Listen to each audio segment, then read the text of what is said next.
Hi, this is Thunder E from Booredatwork.com, and today we're doing a review of this guy, the Razer Sabertooth. This is Razer's latest tournament edition gaming controller. We're going to see if this is a better successor to the Onza that Razer released last year, and also if this actually lives up to its name of being a mappable controller and also very comfortable and good for your gaming needs. So let's check it out.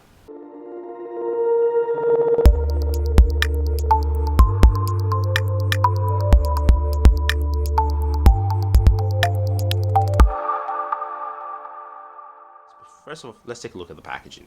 All black, has the photos of the Sabertooth around it. As you can see, this is a controller that has an LCD display, and I'll tell you why in a second as we go through the packaging here of the Onza. So let's go ahead, of the Sabertooth. So let's go ahead and open this up, pull this out. You can see, of course, traditional Razer colors in there, the lime green, if you will. Pull this out.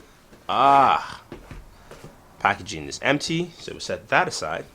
We do have our intro manual as well as quick start guide, and of course you have some instructions here about the controller. So you can take this off. Thank you from the Razer guy, awesome dude. And some instructions here about your controller, so you can take a good look and see how to use it effectively. So here is your case that comes with your Sabertooth. It's a nice carry-on case. Again, this is tournament style control, so basically you can take it with you on the road, which is pretty cool. It's got this black hard case, and of course the lime green zipper. Unzip this, see what we have in here. Boom! Here is our Sabertooth. Sabertooth feels light and comfortable, and we'll set that aside for a second. We'll take a look at the other things here. You've got this nice cushion in here. On this side, you've got your cords. Remember, it's got detachable cords. There's breakaway cords, which you can use for your controller. These are pretty long cords, I believe, about 15 feet long.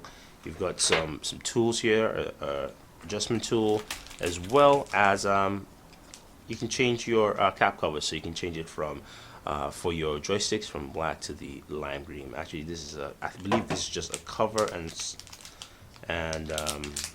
take that out here. You have a couple of cap covers you can actually use for your controller. So set that aside for a second. I do like the case, very nice, seems very comfortable. So here is a look at our Sabertooth. Now the Sabertooth again is a tournament style controller, and what that means is that you can actually, you have additional buttons which you can actually do a bunch of presets. And take a look at those buttons here. You can see you have M4 and M6. M3 and M5, and then you have two additional buttons here for M1 and M2. So in total, you have 1, 2, 3, 4, 5, 6, 7, 8, 9, 10 buttons in total there, and you can remap the rest of your buttons on your controller, as you can see. Again, this is a detachable, has a detachable cord, if you will. So it detaches first off here by the USB port, so you can connect it to your Xbox 360, and then also you can actually tighten it at the very top here. So you can fold the cord and take it with you on the go. You do also have this LCD display, which will show you while we do some gaming, where you can actually run your presets for your controller here. So you can actually set what buttons you can map things to different. Okay, so let's go ahead and set up our button controls here. Now you see you have the LED here below, and it says M4 is disabled. I have set up a couple of buttons already on the device, and I'll show you in a second. But it's quite easy to actually set up a control. So this is your program button. Of course, this is your profile cycle button.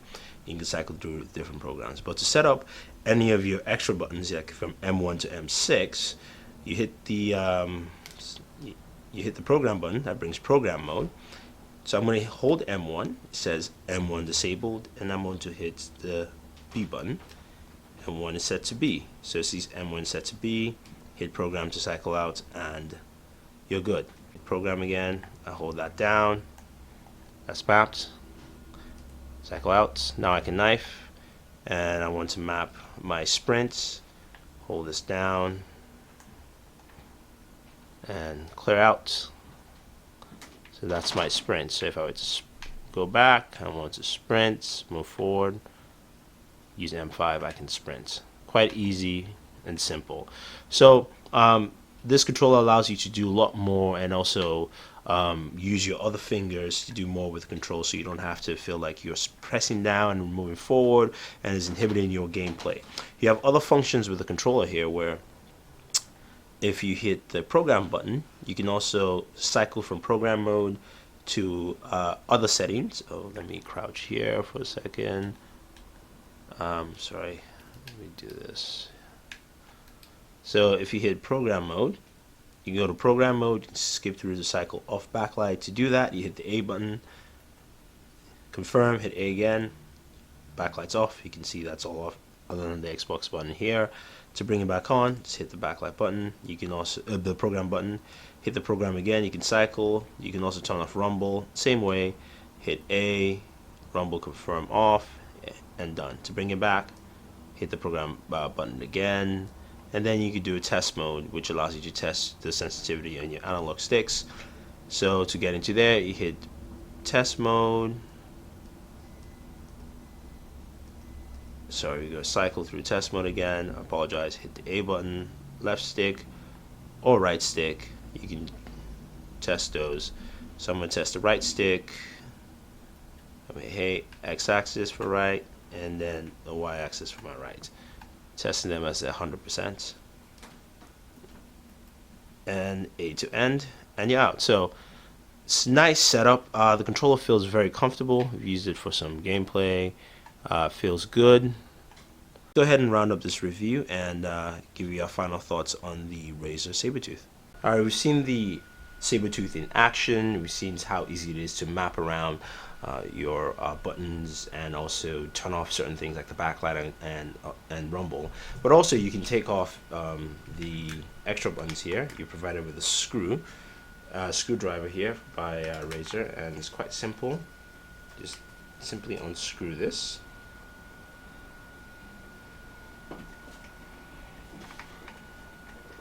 It's a very simple process. Take that off, and you're given end caps here, which you can actually use, and it's labeled right or left.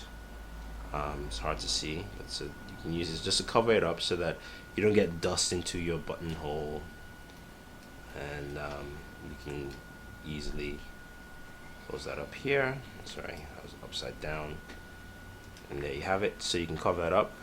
I can do that for both sides. You also have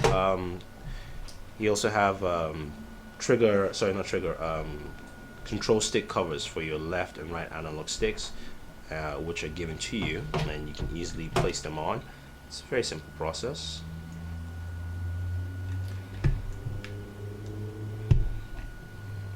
Do that, and that helps protect your control sticks and help them last longer. So overall, what do I think of the Sabertooth? I think the Sabertooth is a huge improvement from the Onza in terms of gameplay, feel, also control setup, and the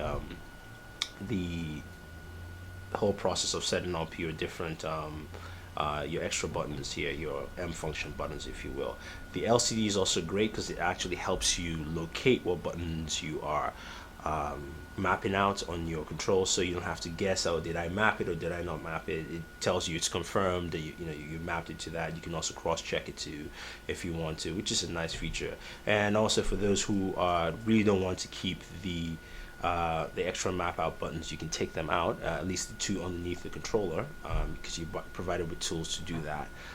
And the good thing is that the third set of map out buttons next to the triggers are actually not placed under the triggers but towards the side, so giving you more ability to access them and not hit them unintentionally if that might be the case. So overall, this is a solid controller. I will recommend this. I will still do a 3-month review just to see how well this controller has lasted after 3 months, but right now I really like what Razer's done. I also like its D-pad very well. It's very good for fighting games. I think this works out well, kind of similar to what you have with the PS3 D-pad, which is also pretty nice for fighting games. I can do Hadouken and Shuriken and things like that. So overall, if you have any questions or comments, let us know. Don't forget to subscribe to all our pages on Twitter, Facebook, and YouTube. It's all Booredatwork with 2 O's. So this is Thunder E saying thank you, and always enjoy entertainment.